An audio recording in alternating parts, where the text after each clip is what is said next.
The Real McCoys, starring Walter Brennan, created by Irving Pincus. Want you to meet the family known as the Real McCoys. That's Grandpappy Amos, the head of the clan. He roars like a lion, but he's gentle as a lamb. And now here's Luke, who beams with joy since he may take Mrs. Luke McCoy. From West Virginia they came to stay in sunny California. Old Grandpappy Amos and the girls and the boys of the family known as the Real McCoys.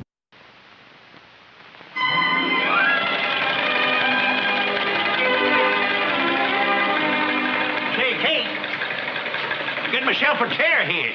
Oh. You mind to fix it? Oh, Grandpa, that is a tear. How'd you do that? Getting off the tractor. God done newfangled machinery. Fella never ripped his britches sliding off in a mule. Grandpa. Well, them's wearing pretty thin anyway. Why don't you treat yourself to a new pair? Well, you know we can't afford no expenses now. We need every penny we can save between now and spring in order to buy the seed for planting. I'll shut these off and toss them out to you. Oh, I can't do it right this minute, Grandpa. I got to finish this dress first. Oh, getting yourself all fancied up for a PTA meeting, are you? No, Grandpa, this ain't my dress. It belongs to Miss Johnson. I'm altering it for her. Altering it for Miss Johnson? Uh-huh. How come she don't do it herself? Well, you know, she's awful busy with that real estate business. Oh, one of them there carrier women, huh? You're so busy doing a man's work, don't get time to go home and do what a woman's supposed to do. Oh, goodness. It's just being neighborly, and besides, it's easy for me. And I got the machine, and I got the time, and it's just a little bitty old sewing. It appears to me there's more than a little bitty old sewing. I bet she ain't neighborly enough to pay you for it, neither. What are you getting so riled up about, Grandpa? Women folk are always doing things to help each other. One thing to do things to help each other, another thing is take advantage. Now, Kate's a McCoy now, and she ain't nobody's slave. Besides, she hadn't ought to work too hard. Poor, puny little thing. I'll give you these overalls after you get through the dishes tonight. I didn't mean to make him so angry. Oh, don't fret about it, sugar babe. Grandpa's just... Well, he's just being Grandpa. And that's taking in an awful lot of territory. Well,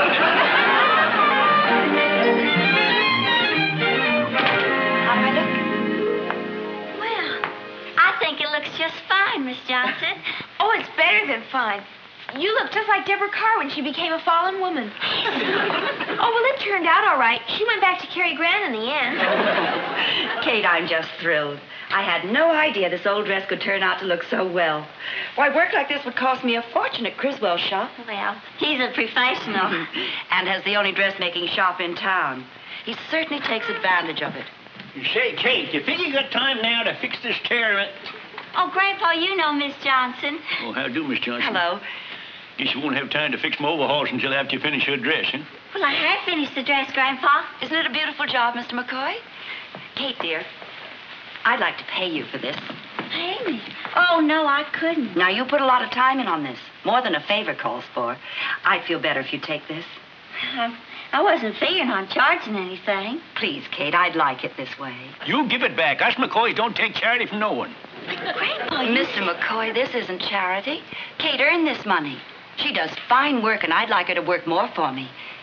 If it's all right with you, Kate, I'd like to tell all my friends about you. Do you mean that, Miss Johnson? Do you think I could really make some money with my sewing? I'm sure of it if you're the least bit interested. Well, she ain't. Us McCoys provide for our women. They don't have to work. You don't have to make up your mind right now. Think about it and let me know. Miss Johnson, it does sound like a right interesting idea, and I will let you know. Thanks again for this. You're welcome. Bye-bye. Bye. Hey, you ain't serious about this, are you? Well, Grandpa, you said yourself we could use a few extra dollars, and this might be a way of helping. Well, we don't need no help from the women in this family. You leave the worrying to us men. But if I could earn a few extra dollars, then there'd be less to worry about. We've been doing all right. Have you ever wanted for anything since you become a McCoy? Why, you got everything a woman can hope for. Got a kitchen with running water, inside wash tubs, a folding iron and board, an egg beater, a new carpet sweeper, a can opener fixed to the wall. Well, you just better count your blessings. I'll never hear no more of this nonsense about you going to work.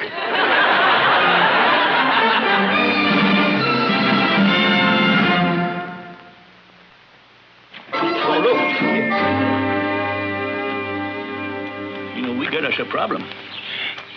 Let's get over here where we can talk. I always miss the best part. We're in terrible trouble. Well, what, Grandpa? That woman of yours is going into business. What are you talking about? Well, Miss Johnson paid her for sewing that dress, Yeah? and she kept the money. Grandpa, you was the one that said she ought to get something for it. Oh, well, now, wait a minute. This is just a beginning. She said she's going to take on more customers. Said so herself just now. Well, I'd like to cry. It's pitiful, that's what it is, just pitiful. Now, Grandpa, what's so pitiful about that? Well, you're again it, ain't you? Well, why should I be? I think it's a fine idea. Your ears must be getting plugged up. I swore I heard you say that you're a fine idea. No, Grandpa, I did say it, and I meant it. It is a fine idea. Well, I never thought I'd see the day when a McCoy let his woman go to work. Well, what's wrong with it? What's wrong with it? Why, back in West Virginia, when a woman married a McCoy, she didn't become no hired hand. She become one of the family. To share and enjoy the family life, like plowing the fields and slopping the hogs and pitching hay and showing the horses. We give her the love and respect that she deserved. Yeah, I know. Aunt Emma got so exhausted from all that love and respect, she died when she was 40. But she went like a lady. I remember poor Clem Hawkins, when his wife went and got a job in a department store. Why, Clem was so ashamed that his wife was working, he went and told everybody she run off with a traveling salesman. Grandpa, ain't you making a big fuss over nothing? All Kate's gonna do is a little sewing in her spare time. Oh, that's where it all starts. Just a little sewing in her spare time. Well, pretty soon she goes into town and opens up a sewing shop of her own, see? And starts wearing tailored clothes and getting the hair bobbed off. Grandpa, remember this is little old Kate we're talking about. Yes, little old Kate, all right. But as soon as she gets a taste of business life, she becomes big, important Kate. You become little old Luke. What do you mean? I mean she'll be supporting you. You'll end up in the kitchen doing them female chores with an apron around your neck. Now, wait a minute, Grandpa. No, sir. No. I ain't gonna be standing no kitchen over no stove wearing no apron. No, sir. I'm still the man in this house. You ain't gonna be no man. You're just gonna be another doodad around the house for her to come home to, that's all. Doodad? Yeah, after she comes home from one of them conventions. Conventions? Yeah, that's what people in business is always doing. Leastwise, that's what they say they's always doing. Grandpa, Kate ain't going to no conventions. No, sir.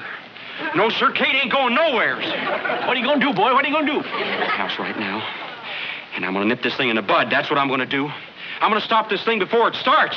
Atta boy, I knowed you had a mind of your own. You bet I have.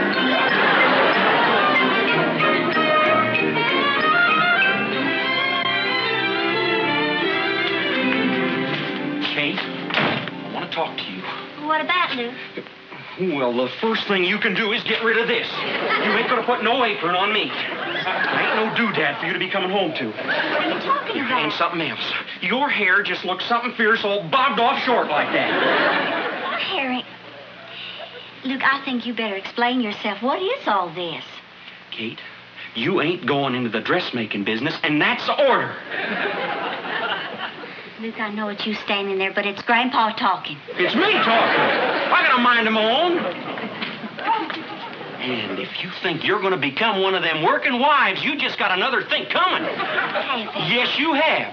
And if you try it, I'm not going to whitewash you by telling everybody that you run off with no traveling salesman. I don't know half of what you're talking about, but I do know this. Nobody can tell me what I can do and what I can't do in that tone of voice. Well, you ain't gonna sew nobody's dresses, and you ain't gonna be a career girl, and you ain't gonna be nothing except in the wife that I married you for. Is that so? Well, you listen to this, Mr. Luke McCoy. While you're talking about things that I ain't, another thing that I ain't is I ain't gonna listen to you. What? I'm gonna go right into that phone. I'm gonna call that Miss Johnson. You know what I'm gonna tell her? I'm gonna tell her I'll take all the sewing work she can get me.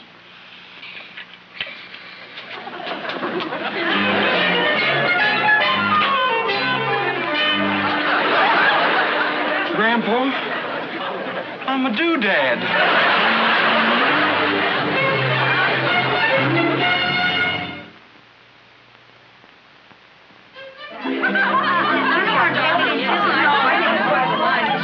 Our own home turned into a YWCA. It's just sickening.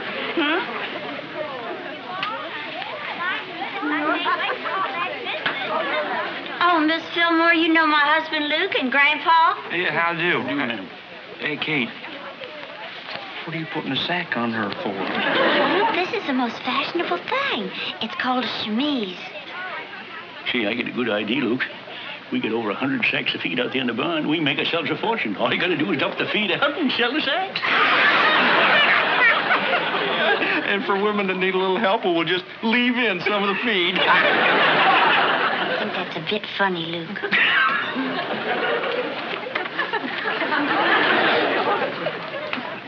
Pino, what are you doing? Senor, meet my new girlfriend. You what? Sit it down in the corner, Peppino.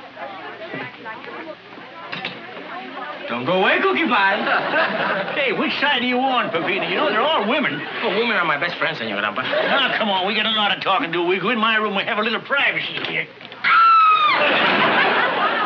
Oh, Grandpa, I forgot to tell you. They made yours a fitting room, too. Dang nabbit, this thing is getting out of hand. Let's go down to the hen house where we can have a meeting. Thank you, Mrs. Simpson. Sure do appreciate it. That ought to buy a lot of seed for spring planting. Hey, Kate. Here's your change, Mrs. Simpson. Kate. Oh, hush up, you women. Why don't you go and see Kate and get your tail feathers remodeled? Sit down over there, Pepino. You too, little Luke. Sit yourself right down here, Luke. Now, we got a lot of big thinking to do. Kate's had that business of her in there for a week now. We just can't stand it no more. We gotta get them women out of there. How about me setting Homer loose in there? That would really clear him out. Luke, you put that frog back in your pocket where it belongs. Yeah, not so fast, not so fast. Little Luke, is Homer a good hopper? Now, wait a minute, Grandpa. Let's just think about this now and not do nothing we're going to be sorry for.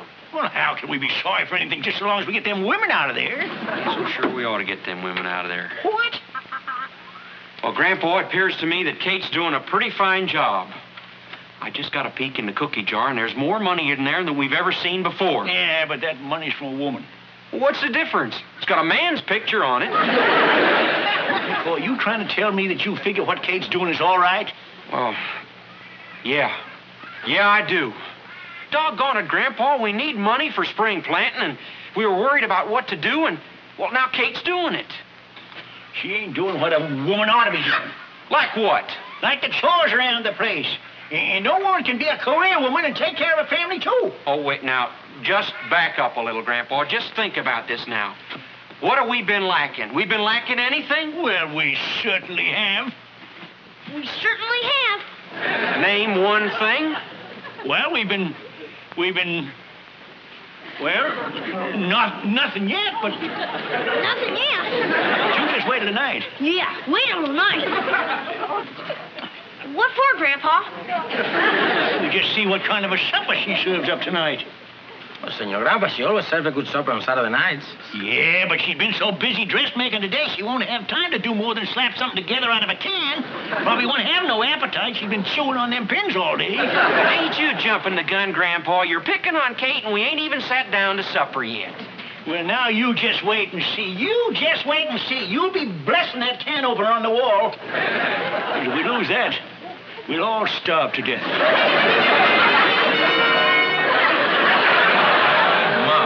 Won't they think of cannon next? Golly, would you look at all this stuff? Roast turkey, baked apples, yams, whipped potatoes, chestnut dressing, cranberry sauce. You know something, Luke? Grandpa goofed. Sugar Babe, this is just like a holiday. I'm celebrating my first week in business. Grandpa, would you say grace, please? Huh? Oh, yeah. Lord, we want to thank you for this food we're about to receive. And believe me, I'm just as surprised as you are.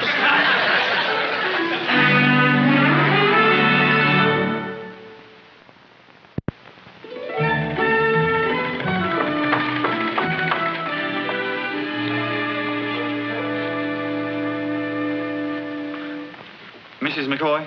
That's right. My name is Criswell. I have the dress shop in town. Oh, yes, I know. Won't you come in? So, this is your salon, eh? Well, it's my home, if that's what you mean. Mm-hmm. This a sample of your work? Yes, I just finished that. Of course, it does want pressing.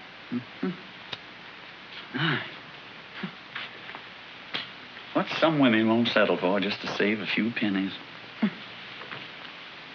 How quaint. I haven't seen one like that for years. Don't tell me you do your work on that. Is there something I can do for I'll you? come right to the point.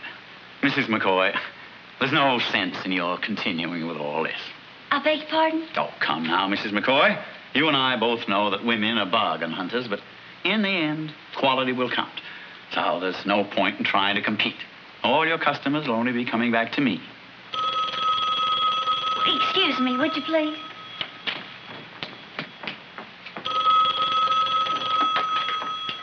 Hello?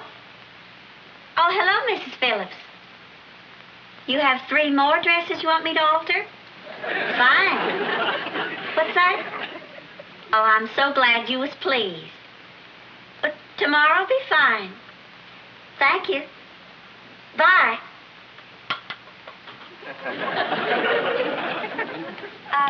You were saying, Mr. Criswell? Mrs. McCoy, it's absolutely ridiculous for you to keep fighting me. If it's a matter of prices, I can undercut you any time I choose, for as long as I choose. I can run you right out of business. Do you realize that? Maybe you can, Mr. Criswell. Well, there's no maybe about it. However, I'm a fair man. I realize that you started all this because you needed some money. Well, I'll solve that little problem for you. I'll simply buy you out. Mm-hmm. Here you are. That ought to do it. $100. It's simply a business deal. There's no need to thank me. I don't intend to thank you, Mr. Criswell. Why? You can't buy me, Mr. Criswell. You tore it. Now, see here, Mrs. McCoy. I've tried to be a gentleman about this, but if you insist on being hysterical... I don't intend to be hysterical, Mr. Criswell. But if them ladies want to come to me with their dresses, there's no reason why I shouldn't take the work. Well, they won't be bringing it to you any longer. And do you know why? Because I'm going to ruin you. Ruin me? Oh, you think I can't? Let me enumerate, Mrs. McCoy. I was born and raised in this town. I know everyone in it. My friend Henry Brown of the dry goods store, for instance. One word from me and he'll cut off your supplies like that. And talking about business, consider what'll happen to this farm. What about the farm? Well, might be a little difficult to run with your credit cut off, mightn't it? You could do that? Yeah. My brother-in-law is president of the bank. Well, I guess I don't have too much choice, do I? Oh, Luke, Grandpa. This here's Mr. Criswell. Oh, how do? I do. Well, Grandpa, I guess you'll be happy to hear you won. I'm going out of business. Going out of business? That's the best news. Why are you going out of business?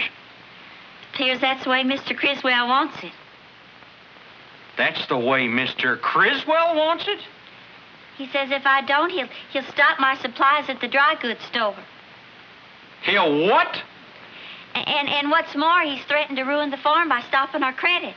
Why, you no good. Now, wait, no, little scrap. I'm going to show him. Nothing was ever gained by violence.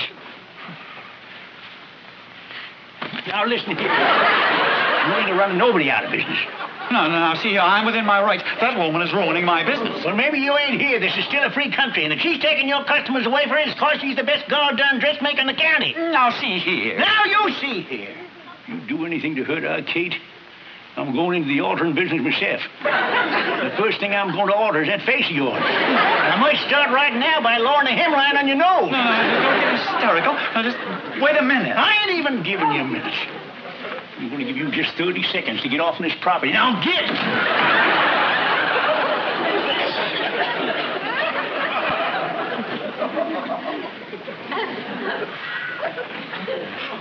You sure give it to him good, Grandpa.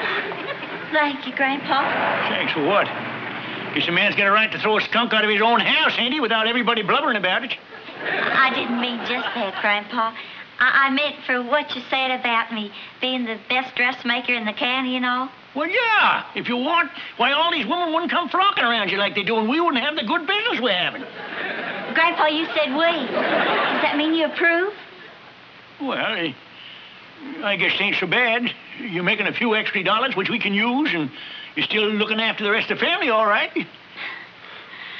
Grandpa, I know how hard it is for you to admit you was wrong, and you're a mighty big man for doing it. I'm proud to be one of your kin. Oh, for crying out loud. You're going to get mushy about this thing. I'm going to get mushy with the female.